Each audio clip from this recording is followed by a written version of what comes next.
Hey guys, we are here with the 2017 E300. It's a very pretty front. You can see some of the autonomous features down in there. There is a camera for the around view system. The radar, they've done a nice job hiding in there. Got the LED lights, multi-beam LEDs. That's pretty cool. Outside of the Teslas, this is one of the most autonomous cars you can get today. It'll park itself, change lanes for itself, and of course, on a highway, drive itself. So pretty cool. This one does have the sport package, so it's got some sportier rims down there. This is a pretty color. It's kind of a green, a blue color. Nice Mercedes kind of exclusive color. You can see it's a lot longer than the C-Class, and it almost from the side here looks size-wise pretty similar to the S-Class. Until they update the S-Class, that's going to give some competition. Piano sunroof, as Mercedes calls it, up there. Then around here on the back, it's got this nice full strip of chrome, which really helps make the car look wider and kind of show off that. Thanks to Mercedes-Benz of Plano, awesome dealer. I'll link to them down below if you're in the market for a Mercedes. Got the dual exhaust integrated down in there, and then kind of a nice touch.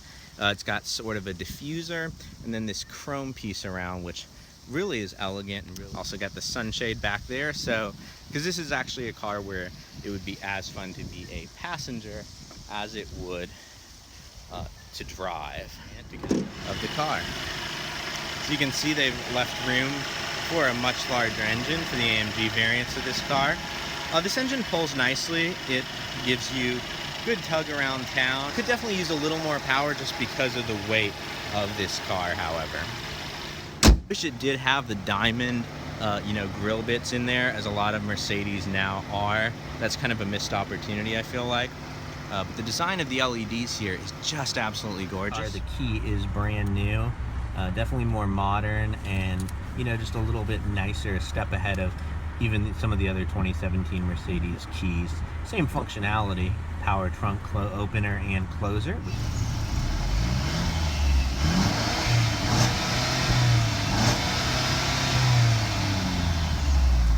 I like to do a quick walk around of the car at night to show how it looks different, but in this case I wanted to do it in the bright sunlight because this is such a pretty green color here. People always say German cars only come in like black, silver, white, but this one kind of defeats that rule, and I'm really glad that the dealer was bold enough to order it in that in this car is very spacious. I don't know if you can see exactly how deep it goes there. You can definitely fit a huge amount of stuff there. That's a big difference from this. This car does have some sporting characteristics, though. It does have Goodyear Eagle Sport tires, which do give it a little bit of grip there. Yeah, 245s all around with the AMG rims in there. Here with the 2017 E300 with the Premium 3 package, so it has all the tech, including some kind of fun features. For example, when you come up into a turn, if you turn the wheel really more than a quarter in either direction, it'll the bolster will come out and snug you into your seat.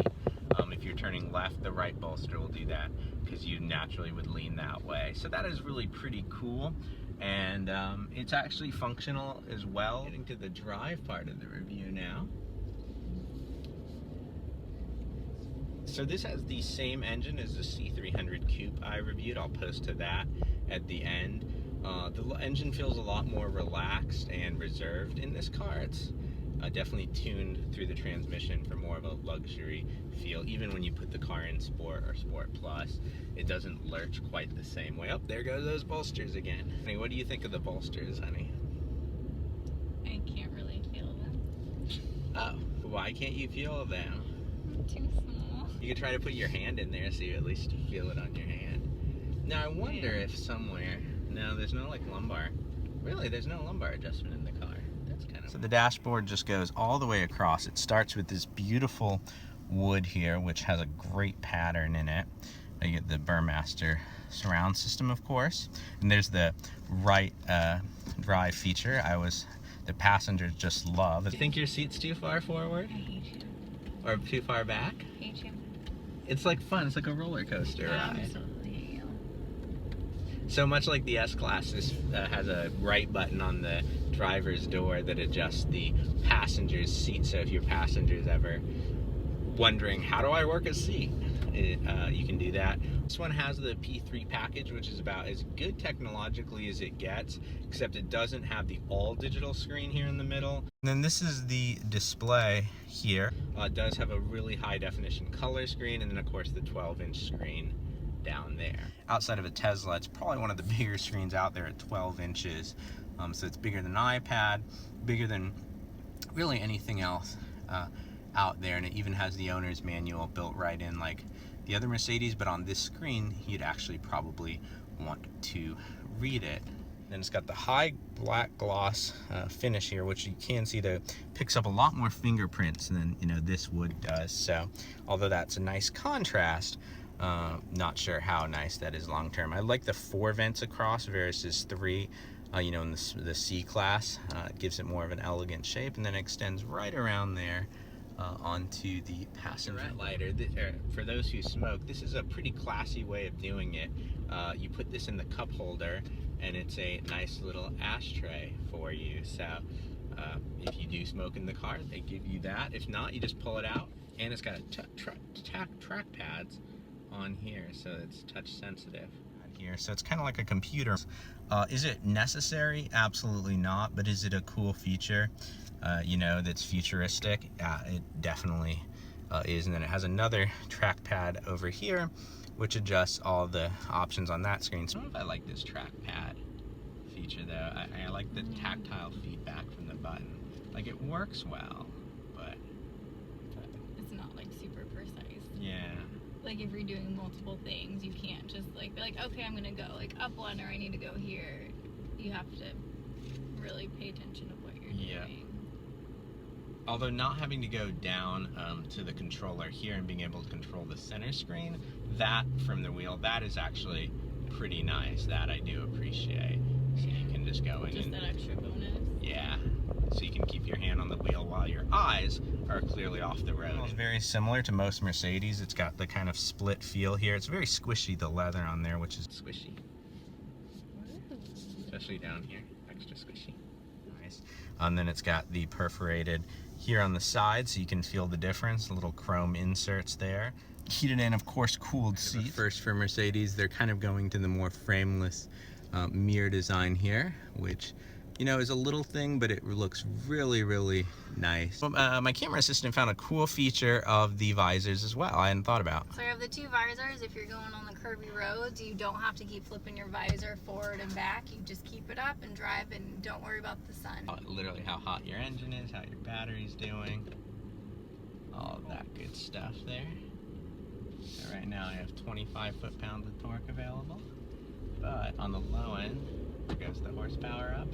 Oh, this one has a head-up display right there, your miles per hour there, and then over here it has your direction of travel or your navigation directions if you're using that. Also has the speed limit down there for the models that don't have the head-up display, as well as your drive mode, transmission, and then of course the multifunction computer. Really nice gauges. I like how they have this little surround here. That's super fancy. Also, another small touch, some folks probably wouldn't even notice, the engine start-stop button, kind of has gearing on it there. Here goes my bolster. Oh, I got it. It was on the side this time. Nice. Yeah, you just need to lean in whichever way I'm going to turn.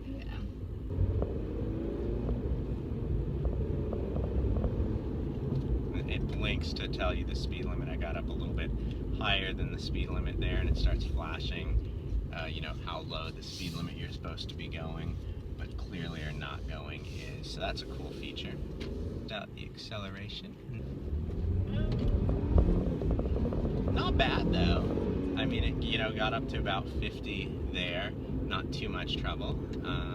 So that's nice. And yeah, you definitely probably want the more powerful engine in this car. I'll be very curious to try out, the AMG Light, as I've been calling them, see how that compares. Probably give you a little bit more power relative to the weight.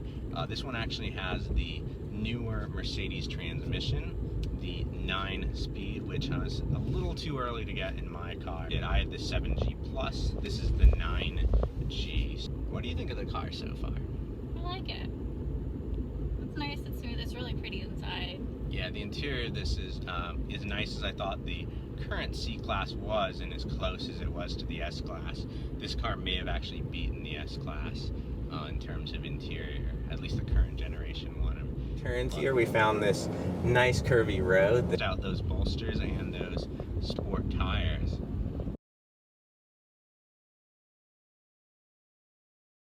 This is a great little test track. I will have to remember this for future. Definitely predictable handling on this car, surprisingly so. It's actually very easy to put around.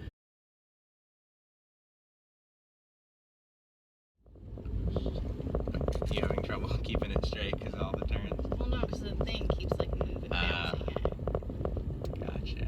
A little bit of body roll. The sport package kind of takes a lot of that out. It's still kind of there, but this is a large sedan. I just noticed about the bolsters is they actually have degrees of how much they push you in as you're turning. Like, love the headrests on this car. I'll show you the seats a little bit more in depth. Very BMW 7 Series-esque or airplane that they wrap kind of around your neck and kind of are like a pillow. And they're padded. So the seats of this car, this one has the massage feature, but it also has a very, very nice headrest up there. Comforts you and definitely surrounds your neck. It's kind of extends out there, as you can see, which is neat. And then, of course, really thick bolstering, even in addition to the active bolstering on them. Nice perforation there, and then, of course, nice sewing there. Really great quality leather, as it should be for 1700. On this car, and then of course the stitching and leather extend right up on there. In eco mode for you. I know that one's your favorite. I think I left your cooled seat on. Sorry, I know you don't like that. She only likes heated seats. So least expensive options on this car at $450 because it's secretly part of that P3 package. It's a required add-on. It's basically the same price as heated seats, so kind of nice they grouped that together. Yellow, make it through but the the guy wasn't going in front of you. That's the worst. And it's not like the car's not giving me any pickup when I was trying to go. Yeah, that's the problem. Yep. Now you're seeing what I mentioned. The engine's a little underpowered for for almost 4,000 pound car, even with that 9-speed transmission. 240 horsepower is just a little low. So I have like the heads-up display that shows the speed limit on. Isn't that handy? Yeah. That would be good when you're like on road trips or just going places. Right. Dear goodness. Yeah, the dynamics are definitely it's a little underpowered, to say the least. Is that what you're noticing too? Yeah, it just doesn't, it does not power, it does not pick up. You would think it would go faster, but it does not.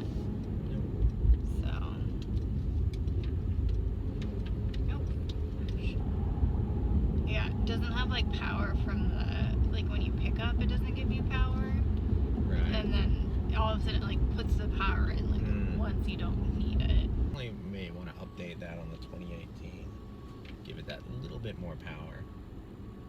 You know, put the 3-liter base engine in there with the turbocharger. In comfort it's not bad, but yeah, when you push it, it definitely takes the turbocharger takes a while to kick in, and you notice it. Yes, although the audience on this car is a lot older, they probably don't go all that fast. Like I think, in fact, it has a Sport Plus mode. It's actually kind of funny. Yeah. But yeah, on the spectrum, this is far on the luxury end, even more so than modern BMWs. More luxurious than like the Audis even too. So although Mercedes is trying to get sportier, this one, if you're looking for the sporty sedan, is probably not the best choice, right, honey? I mean, Mercedes is more of a luxury car too, so it's more or less to be expected. Yep. That's true, and this is up there with the S-Classes, one of the most luxurious ones they have. There's a massage feature in the seat, though, which she was talking about road trips earlier. Is nice for a road trip. There's a massage feature? Too thin to feel it. It's like how she's so light that when she's sitting in the passenger seat, sometimes the airbag will turn off if she's not all the way planted in the seat. I do not have that problem. It never thinks. Until next time, guys, drive on.